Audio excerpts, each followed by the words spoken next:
Folks, it's just getting crazier by the day with this Kyle Rittenhouse case.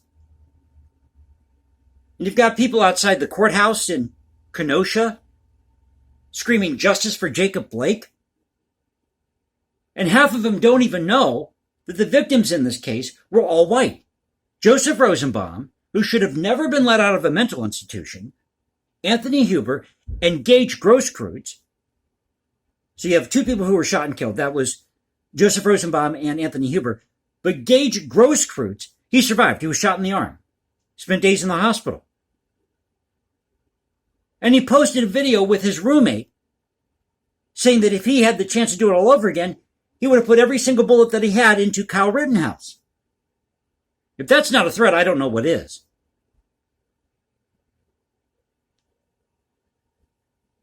But I got to talk about this monologue that Tucker Carlson gave the other night, Tuesday night. That was November 16th. Because he nails it. He nails it in this monologue. Now, after Tucker does these monologues, he'll post them on foxnews.com as an article. So we're going to go through this. I'll read probably the first 4, 5, 6 paragraphs, skip around. Because he talks about Jacob Blake. And he talks about the narrative that's been put out there. And here's the deal, folks. It doesn't matter whether or not Kyle Rittenhouse is a white supremacist, or if 4 months later, after these riots in Kenosha in August of 2020, 4 months later he's in a bar with the Proud Boys, taking pictures with the Proud Boys. Doesn't matter. All that matters in this trial, in this case, is finding whether or not Kyle Rittenhouse is guilty or innocent of a crime here. Did he act in self-defense? That's all that the jury needs to prove, beyond a reasonable doubt. Hey everybody, welcome back to the channel. This is the Cultural Confederacy. It's Thursday. Once again, I'm enjoying my corncob pipe. I just finished my last cup of breakfast blend coffee. Got to make another pot soon. Smoking some Velvet. And Velvet pipe tobacco, by the way, was one of the first pipe tobaccos to be mass marketed outside of Prince Albert. And they always had really cool graphics on their tins and in their advertisements. They have the slogan, spend your life on Velvet. I love nostalgia. I absolutely love nostalgia. Actually, Velvet would have been one of those blends that your grandfather would have smoked if he smoked a pipe. Or Sir Walter Raleigh, Prince Albert, Carter Hall. That's what was available back then. They didn't have all these flavored tobaccos like we have now, or what they call aromatics. So it would have just been either a straight Virginia or a Burley, and most of the time people could afford to buy their pipe tobacco in a drugstore. So that's where they would go to get their pipe tobacco. Thought I'd share that with you this morning. By the way, you like the video, please click that like button. Actually, it's afternoon where I'm at. I'm here in the Central Time Zone. But if you like the video, please click that like button, subscribe, hit me up on Instagram at #JasonComposes. You can leave comments below. Now you can reach me at Twitter, Cultural Confederacy at Twitter. And I do the swing shifts during the week, so I'm working 3 to 11, Monday and Tuesdays. And then I'll do the overnights on the weekend. And after work, I'll come home and look at different articles, kind of get some ideas for the channel. So when I saw this, I had to share it with you. Now, the title of this monologue by Tucker Carlson is, Why Did the People in Charge Let Kenosha Be Destroyed? This is a question that's not being addressed. There was no excuse, none whatsoever, for the Kenosha Police Department, the authorities in Kenosha, not to act and stop these rioters, the looting, the burning down of their city. They just let it happen. What you should have done, and I mentioned this in my last video, so listen up, authorities in Kenosha Police Department. From the get-go, you should have put in place a zero-tolerance policy. You should have told these people, you come to our city, you come to our town, you loot, you're right, you try to burn down the city. We're going to grab you by your hair, toss you in the back of a paddy wagon. We're going to put you in the slammer. You're going to get sentenced to 5, 10 years, whatever it is, depending on the offense. Then when you get out, we're going to kick you out of the city. And if you come back to the city, we're going to put you in the slammer for another 5 or 10 years for violating coming back to our city when we told you not to. You do that, I can guarantee you nobody's going to be looting, rioting, or burning down your city ever again.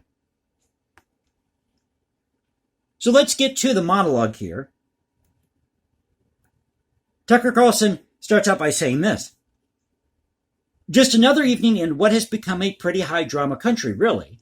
The jury in the Kyle Rittenhouse trial has gone home for the night after many hours of deliberations today. The average jury reaches a verdict in just a few hours, so these jurors are taking much longer than most. But it's probably not because the evidence they have heard is confusing them. In a typical trial, an insider trading trial, for example, say that 3 times, something complex, an honest observer might be able to see both sides of the case and probably can. But that is not true here. Far from it. In fact, it's the opposite. From the very first moments of this trial, it was obvious that Kyle Rittenhouse never should have been indicted in the first place. Amen, 100% true. The key question was, and still is, did Kyle Rittenhouse act in self-defense that night in Kenosha? And the answer unequivocally is yes. Obviously, it's a no-brainer. It's like the OJ trial. No honest person could reach a different conclusion. Kyle Rittenhouse shot men he believed were trying to kill him. Now, why did Kyle Rittenhouse believe that, you may ask? Well, in one case, the man he shot told him so directly, quote, "I plan to kill you." And that was within the same hour. Of the other 2 men Kyle Rittenhouse shot, one repeatedly bashed him in the head with a skateboard as he lay on the ground. The other stuck a loaded gun on his face, so Kyle Rittenhouse fought back in order to save his own life. And this is all on video. Anybody with 2 cents worth of brains can see this. We're not guessing about that. Even the prosecutor's witnesses made that point. Gage Grosskreutz, who I believe punched his grandmother in the face, and he had violated his parole by having a weapon that night in Kenosha. I think when or just before he was on the witness stand, he was involved with a DUI.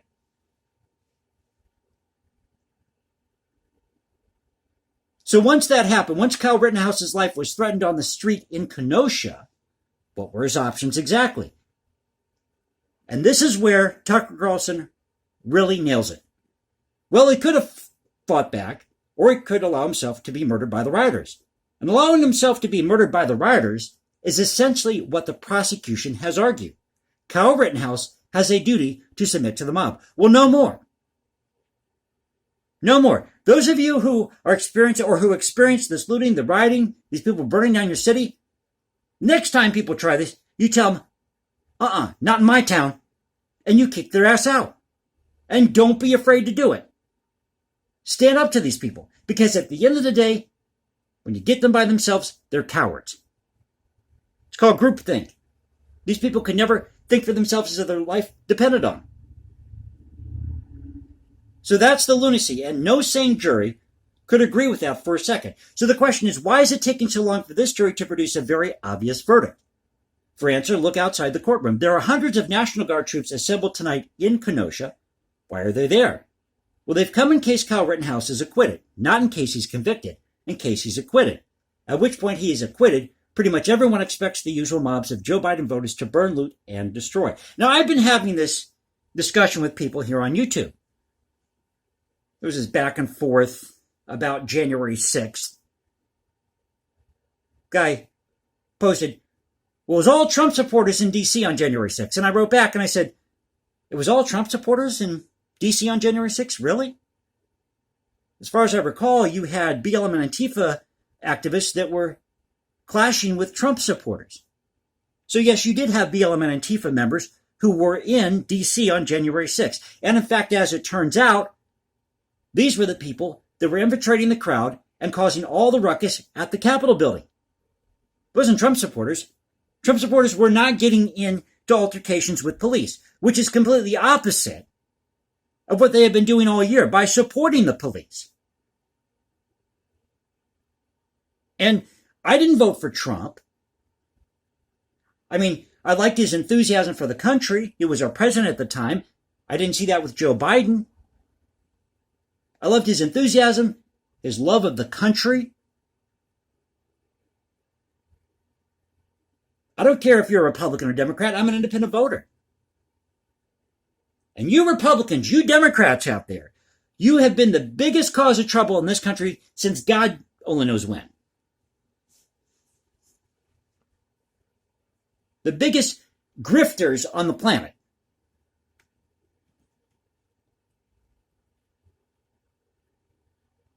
So Tucker Carlson goes on to ask, why does everyone expect this? Because people on the left are openly calling for it, and they are. They think that they can run this trial. Well, you need to tell the mob, no, you do not control the outcome of a trial. You go down that road, you're no different than Stalin, Hitler, Mao, all these dictators, Castro, because this is what happened in those countries, in these dictatorships. Once that happens, the system is broken. There's no turning back. It'll be like the French Revolution. No turning back. So he talks about Rodney King, what happened after the verdict in the Rodney King trial. I remember those riots like it was yesterday. But you know which group was most affected by that? The media didn't report this. Now, the reason why this happened is because there was a little known case that didn't get much attention because of the Rodney King trial. But you had Latasha Harlins, I believe it was, who was shot by a convenience store owner. And you can see it on video where they got into an altercation, and the Korean store owner, this female woman, I forgot her name, I can't remember, but she had a shotgun with her, and she was shooting at an angle, and she ended up shooting over the counter, trying to detour Latasha, and she struck her in the back of the head, killed Latasha Harlins, who I think was 14 at the time. So during the LA riots, the group that was most affected by those riots was the Korean community. A lot of people don't know that, but that's what happened during the riots. And there's been some documentaries on that, articles about how you had the Koreans and these other ethnic groups that would move into these areas, take over these convenience stores, these different businesses in these areas after, I believe, after the Watts riot. Watch my syllables here. So after the Watts riots, you have this mass exodus of whites in that area. So all these ethnic groups started coming in. The Koreans, I believe maybe some Iranians, the Turkish would be in that area, maybe some Albanians. So they would all move in those areas there and take over those businesses. But that's who was most affected during the LA riots were the Koreans. But this is most important here. The mob threatens violence, the rest of us tremble, and pretty soon the mob controls our justice system. Can't let it happen. Cannot let it happen. So he goes on to talk about, moving forward here, goes on to talk about Jacob Blake, this narrative behind the Jacob Blake case. And it's down here towards the bottom of the article. Let me go back one paragraph here. But he asked, what were the points of these riots? What was the point of these riots? What was the point of these riots? Well, the bigger picture was to unseat Donald Trump. That's what it's always been about. But with Jacob Blake, you had Kamala Harris chime in, saying that she was proud of Jacob Blake. And here's exactly what happened in that case. Jacob Blake got into an altercation with police because a woman called and said that he was trying to kidnap her child. So the police show up. They try to detain Jacob Blake. He fights the cops. He grabs a knife. And he was holding the knife when he was shot by police. That's what happened in that case. And he had a lengthy criminal history. And he even admitted when he was interviewed, because remember, he didn't die in that case. He was shot and injured, sent to the hospital, but he didn't die in that case. And he admitted in an interview that yes, in fact, he was holding the knife. So based on the first false stories from the news media told intentionally, our leaders suggested that these riots in Kenosha were somehow justified and then allowed them to continue. So this is what Kenosha looked like the night that Kyle Rittenhouse arrived to help defend local businesses. And he shows these various scenes of what happened in Kenosha that night. Well, that's not a civil rights protest. It's not people fighting back against oppression, systemic racism. That's just people destroying things they didn't build. That's people wrecking our civilization. And in no normal country would that be allowed. It would be put down immediately with force. That's why we have the police. And then he addresses the issue of why the police and the government did not step in and do anything about this. It's the same thing that happened in Baltimore. Remember in Baltimore? You had the mayor. What was it? Mayor, was her name Blake? Mayor Blake said, let these people loot and riot. Give them space to loot and riot.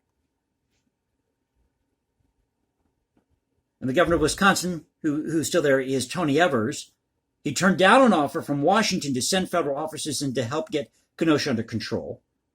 The police did absolutely nothing. They just stood back and watched this happen. But we can't let this happen anymore, folks. We just can't. Because we live in a nation of laws. And no nation can survive if you have mob rule. So go check out this monologue on foxnews.com from Tucker Carlson. Came out Tuesday night. This was on his show. Title of the monologue again. Scrolling to the top of the page here. Why did the people in charge let Kenosha be destroyed? And that question needs to be addressed. Needs to be addressed. And we cannot let this continue to happen. And you should not have these people climbing the walls of the Kenosha courthouse. The police need to scoot these people back off on the street. Tell them to go home. Watch it from home. If you want to have a peaceful protest, fine. But don't be screaming with your megaphone at the window there at the courthouse, justice for Jacob Blake. Don't be infringing on other people's right to get into the courthouse if they have to be there for a trial, or be interfering with this case. Let the justice system play out like it should. So I hope you enjoyed the video. If you did, please click that like button, subscribe, hit me up on Instagram at hashtag Jason Composes, leave comments below. Now you can reach me on Twitter, Culture Confederacy at Twitter. This is the Culture Confederacy saying peace out, stay safe everybody, God bless this great country, and I'll catch you next time.